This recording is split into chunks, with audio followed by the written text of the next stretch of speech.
नमस्कार, मैं विद्या वर्मा। आप देख रहे हैं न्यूज़ सच की खोज। आइए चलते हैं आज की ताज़ा और सच्ची खबरों की ओर। नमस्कार, मैं मोहनलाल वर्मा बोल रहा हूँ। मंदिर नेशनल उद्यान नारायण के पास में बहुत चक्र परिवर्तन दिवस मनाया गया है और हमारे सर का नाम बताया राजनीतिक प्रपंच में अंते विनय पाल के नाम से जाने जाते हैं और बाबा साहब के सपने को पूरा करने के मकसद से हम गांव-गांव घूम रहे हैं। राजस्थान में धम्म का प्रचार प्रसार कर रहे हैं और आज का जो कार्यक्रम है ये राजस्थान बौद्ध महासंघ के बैनर तले आयोजन किया गया है और उसमें सभी बुद्धिस्ट परिवार यहाँ बच्चों सहित उपस्थित हैं और उनके मन में एक पीड़ा है कि जो बुद्ध का धम्म है, सधम्म है, दुनिया का श्रेष्ठ धम्म है और दुनिया के सबसे बड़े विद्वान ने जिसे अंगीकार किया है और हमें ये संदेश दिया है कि आपको अगर सुख से जीना है या सुखमय जीवन जीना है या भारत को फिर से सोने की चिड़िया बनाना है या सम्राट अशोक के सपनों का भारत बनाना है तो उसका केवल एकमेव रास्ता है बुद्ध के धम्म को अंगीकार करना और उसका प्रचार प्रसार करना। जब हम बाबा साहब के बारे में देखते हैं कि बुद्ध धम्म के बारे में अभी जैसे 5 दिन पहले भी 5 अक्टूबर को जो कार्यक्रम हुआ था उसमें जिस 22 प्रतिज्ञाएँ थी उनको लेकर के बहुत बड़ा बवाल हुआ। तो हम कहना चाह रहे हैं कि उन्होंने ये कहा कि भाई हम ये बातें नहीं मानेंगे। अब वो डायबिटीज़ का पेशेंट है वो तो ये कहेगा मैं मीठा नहीं खाता। अब जो मीठा नहीं खाता है उसकी वजह से मीठा खाने जिनको मीठे से मोहब्बत है, मीठे से प्रेम है, उनके पेट में दर्द क्यों? तो बाबा साहब का जो रास्ता है शुद्ध है। जैसे कोई भी किसी भी सिस्टम को छोड़ करके दूसरे सिस्टम में आता है तो उस सिस्टम में कुछ शर्तें होती हैं, कुछ नियम होते हैं तो वो उनको पालन करना पड़ता है। जैसे डायबिटीज़ के पेशेंट के लिए ज़रूरी है कि उसको मीठा अवॉइड करना ही पड़ेगा, बिना मीठे को अवॉइड किए उसका इलाज नहीं हो सकता। इसी प्रकार जो बुद्ध के धम्म में आना चाहते हैं उनके लिए बाबा साहब की जो 22 पवित्र प्रतिज्ञाएं हैं वो पहले जरूरी हैं, उसके बाद में त्रिशरण और पंचशील जरूरी है। और जो भारत को बौद्धमय बनाने का बाबा साहब का जो सपना था उसी सपने को साकार करने के लिए आज राजस्थान की धरती पर जयपुर जिले में जो राजस्थान बौद्ध महासंघ के बैनर के नीचे जो कार्यक्रम हो रहा है उस कार्यक्रम के लिए प्रत्यक्ष और अप्रत्यक्ष रूप से सभी भागीदार कार्यकर्ताओं को कार्यकारिणी की जो इकाई है उन सबको साधुवाद देते हैं और इसी के साथ हम अपने तथागत के उनमें पहला सील है अकारण किसी भी जीव की हत्या नहीं करेंगे, प्राणी हिंसा से दूर रहेंगे, लड़ाई झगड़ा नहीं करेंगे। दूसरा है चोरी नहीं करेंगे। तीसरा है कि व्यभिचार नहीं करेंगे। चौथा सील है झूठ नहीं बोलेंगे, चुगली नहीं करेंगे, गाली गलौच नहीं करेंगे और कड़वी बात नहीं बोलेंगे, किसी को ताना नहीं मारेंगे।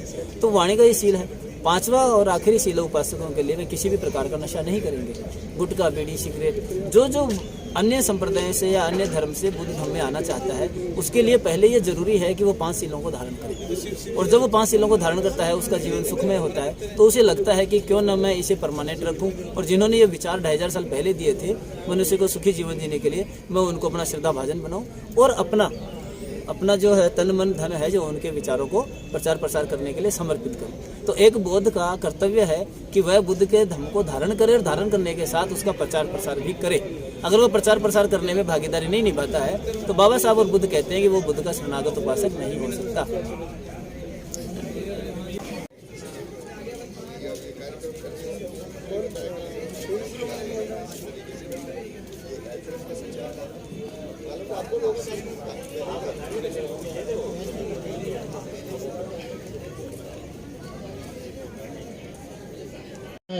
जिसकी दूर दूर तक गूंज होगी क्योंकि अब धम्म चक्र चल पड़ा है। अब ये धम्म चक्र रुकने वाला नहीं है। ये द्वितीय बुद्ध शासन भगवान का आरंभ हो गया बाबा साहब के साथ और ये 65-66 साल हम थोड़े गफलत में रहे, भ्रमों में रहे, लेकिन अब हम बहुत ही सजगता पूर्वक काम करते हुए जो बाबा साहब का सपना था बुद्ध में भारत बनाने का और बौद्ध समाज की रचना का उसको पूरा करने में धीरे धीरे सक्षम होते जा रहे हैं। तो धम्म मित्रों, मैं जो बुद्ध धम्म संस्कृति की जो बात है, जैसा कि मैंने कहा कि ये एक रिले रेस है और हमको इसको अपनी आने वाली पीढ़ियों को सौंपते चले जाना है। यहाँ पे बैठेंगे।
सम्मानित उपासक उपासिकाएं, सम्मानित साथियों, मैं आपके मध्य जादू का कार्यक्रम दिखाने जा रहे हैं। जादू क्या है? जादू हाथ की सफाई, सामूहिक क्रिया, वैज्ञानिक तकनीकी, नजरों को धोखा, आंखों को चकना, सब मिलकर बन जाता है जादू। और जादू दिखाने वाले लोगों को इस दुनिया में जादूगर कहते हैं। तो मैं आपको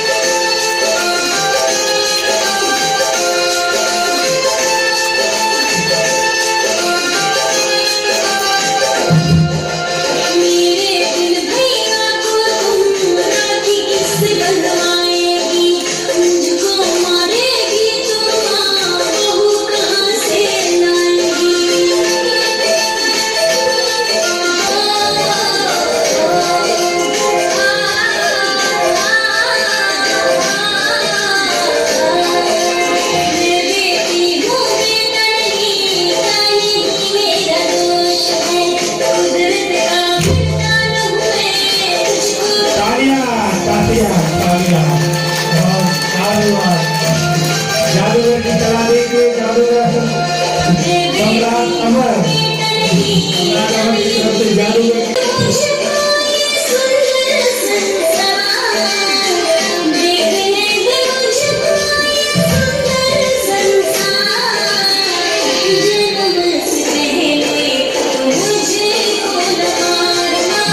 चक्करों में हमें नहीं आना चाहिए।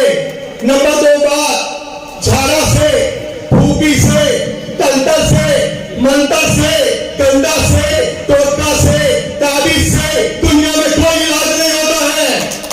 और यदि इलाज होता था तो सरकार तमाम हॉस्पिटलों को बंद करवा देती, डॉक्टरों को छुट्टी में भेज देती, सिद्ध भगत भोपा बाबा जी को सर्टिफिकेट दे देती। नंबर 3 बात, कई बार हम बाबा जी के चक्कर में आ जाते, ये सोचते बाबा से मंत्र पढ़वा के घर में लड़का को बिना मेहनत के धन आ जाएगा।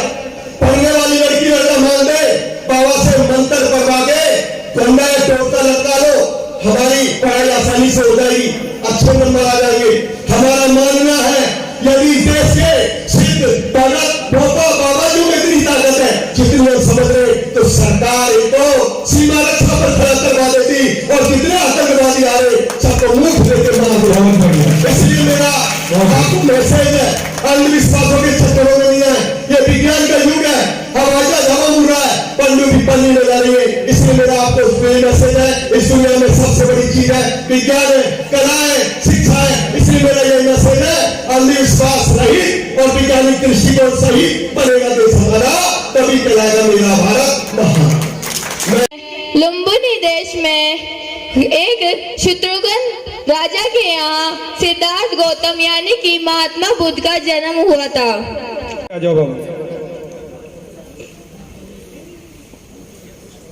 छोट बोलना।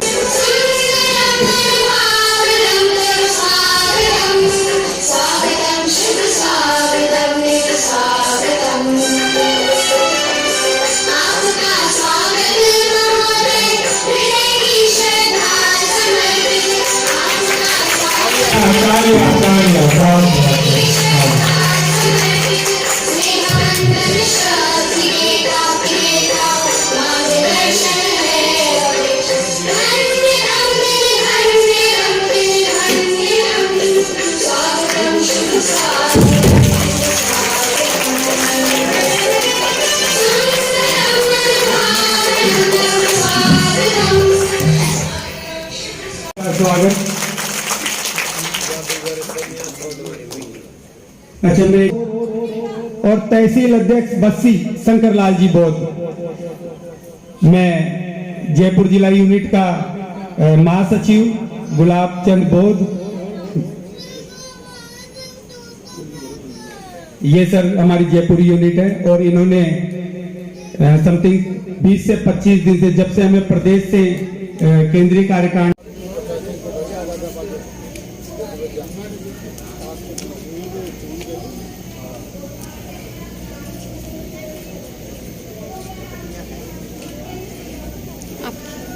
बोल तो देता हूँ।